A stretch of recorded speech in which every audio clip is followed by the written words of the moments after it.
Свежеет, и блеск вечера меркнет. Меланхолично засинели поля.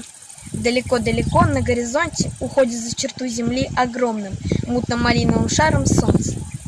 И что-то старорусское есть в этой печальной картине, в этой синеющей дали с мутно-малиновым щитом. Вот он еще более потускнел, вот от него остался только сегмент, потом дрожащая огневая полоска. Быстро падает синеватый сумрак летней ночи, точно кто-то незримый сеет его. В лужках уже холодно, как в погребе, и резко пахнет росистой зеленью.